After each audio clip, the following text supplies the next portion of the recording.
Okay, today we're gonna do a county, and it's kind of a weird one, so stick with me.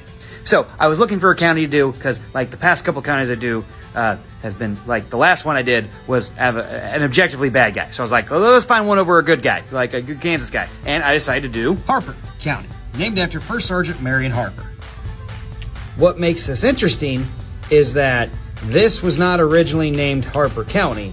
In fact, a lot of these counties right in here, like this whole area, was at one point in time an enlarged Marion County.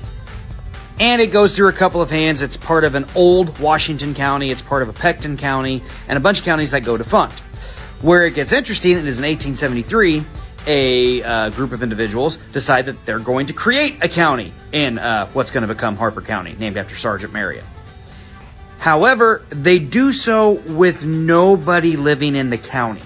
They literally plot the land, file legal notices, and say, this is Marion County, or this is Harper County, excuse me.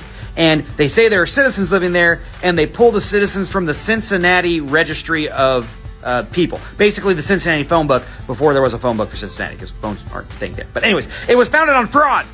The state attorney general literally goes and says there is not one single soul living in this county, so it is not a legitimate county, but people started to move there because they thought it was a county. And like all these other people who were like defrauding, they're going, hey, we're making money off of it. So in 1878, 5 years after the fraud was perpetrated and the attorney general was ready to throw a whole bunch of people in prison, people actually start moving to Harper County. They name it after Sergeant Harper proper, and it becomes a legitimate county in the state of Kansas. And then people start fighting over where to put the courthouse, but that's another story for another day. So, in an attempt to find a nice, wholesome story about an American who fought for the Union on the Civil War, I found out about a bunch of fraud. Have a good day, everybody. Peace.